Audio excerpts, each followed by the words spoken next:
Hey guys, this is Justin. Hello and welcome to another video. Before we begin, I just want to say thank you once again to everyone for supporting me this past weekend on my Star Wars Squadrons tournament. A ton of you came through who weren't already familiar with the game, and that means a lot to me. But I'm not going to take any more of your time because today we've got another video. Now, I did initially plan on returning back into Star Wars lore with my first video back, but today we've got a follow-up to something I covered a few months ago, and that is Alan Dean Foster's gripes with Disney and specifically allegations that they failed to pay him royalties that he was deserved. So I'll give a brief summary of the background. If you guys are already familiar with all of this, I'll put a timestamp up on the screen. You can skip ahead. But just as the basics, Alan Dean Foster is a Star Wars writer. He wrote two of the most famous Star Wars books in existence, in fact, the novelization for the original Star Wars and Splinter of the Mind's Eye, which was originally envisioned as a lower budget sequel to Star Wars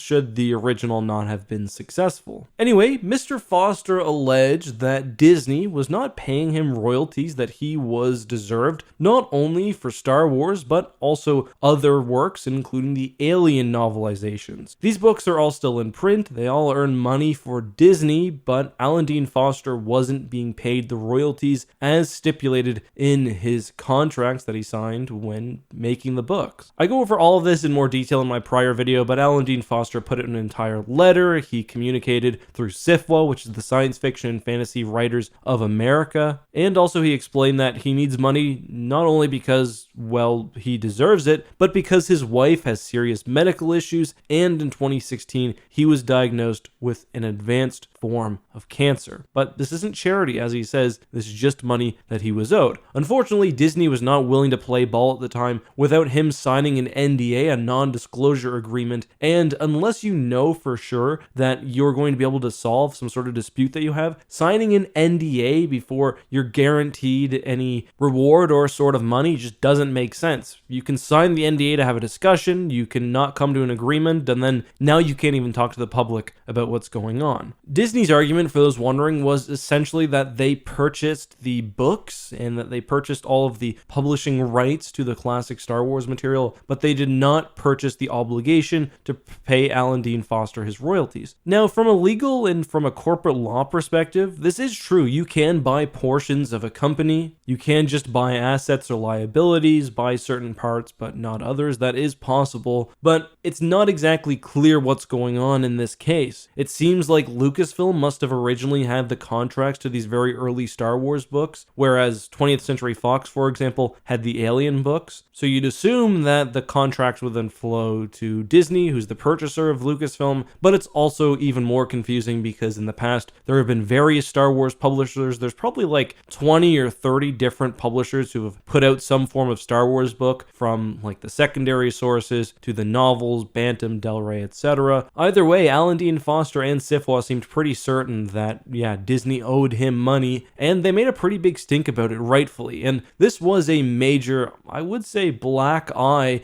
among certain communities on Disney for a while. This was something that regular writers took notice of, and I saw being discussed on Twitter all the time. Especially relevant because I think you could argue that Lucasfilm and Disney, especially in the modern era, do not always have a reputation for being fair-handed with their writers. So yeah, this blew up, and it was everywhere. Websites, media reporters, newspapers, even the Wall Street Journal had a fairly comprehensive article on all of this. But we actually got an update yesterday. SFWA tweeted out saying, "A Disney must pay task force update. Alan Dean Foster, James Caan, and Donald F. Glut, the novelization authors of the original Star Wars trilogy, have resolved their royalty issues and will be paid by Disney. However, lower profile authors have not received the same treatment." They then go on to link to this website called writersmustpay.org, which I'm going to link down below, which puts out a whole list of different Disney properties where money is owed but has not been paid. There's a common theme in all of these. They're kind of smaller corporations or smaller rights holders that Disney consumed. For example, we have Lucasfilm, we have have 20th Century Fox with Buffy the Vampire Slayer, Alien, we have Marvel with Spider-Man and Predator comics, and more. The website also points out that the International Association of Media Tie-in Writers, the International Thriller Writers, and the Mystery Writers of America have joined the task force, as have other major names which you may recognize, including Neil Gaiman, Tess Gerritsen, Mary Robinette Kowal, who I believe is actually the chair of SIFWA, and Chuck Wendig, who you may know from writing the Star Wars Aftermath trilogy. So sort of some mixed news. We do get payment in the case of Alan Dean Foster and the other writers of the original Star Wars trilogy novelizations, who I didn't actually realize were also dealing with the same issue, but it's also clear that Disney's failure to pay authors from pre-existing contracts goes far further than at least I realized. But on the other hand, the SIFWA is also leveraging some power against Disney. They've got some major names here. They've got some big organizations, the International Association of Media Tie-in Writers, International Thriller Writers, etc. That's a pretty big demographic and an industry that makes a lot of money. But still, this is definitely not the only case of Star Wars authors or artists not being paid by Disney. When this came up last time, we also learned that Michael Stackpole was not collecting any royalties from his X-Wing comics, which of course were a major source of Star Wars content back in the day and were definitely still making some sales. And I think that first part is what's really important here and something that a lot of people have keyed on. Alan Dean Foster and these other novelization authors, they played a really big role into getting Star Wars where it is today. The A New Hope novelization, or just the Star Wars novelization as it was called, was huge because that helped cement the fandom. It helped drive up hype for the movie, and without Alan Dean Foster, Star Wars would certainly not be where it is today. However, it's more than just that. It's very easy to pay Alan Dean Foster. That's a rounding error in Disney's checkbook. They have to go pay everybody they're owed. You know, they're trying to rip off the people who've helped develop the brands that they've now purchased. So they purchased Buffy the Vampire Slayer from Fox, I believe. They purchased Indiana Jones. They purchased all of these other properties, and they want to take the modern day high status of them and make money off that without paying the people that helped bring the properties to where they were in the first place. But guys, that's all I have for today. I hope you enjoyed this video. Tomorrow we'll probably maybe cover something Bad Batch related. I'm not sure. I also do have an episode of Tap Caf in the evening. Friday I'll do a coverage of Bad Batch. Maybe we'll do a watch party. I'm not sure. Anything is open. Let me know what you guys want to see down in the comments. I'll read all of them. But guys, until next time, be safe. Have a good one. May the Force be with you.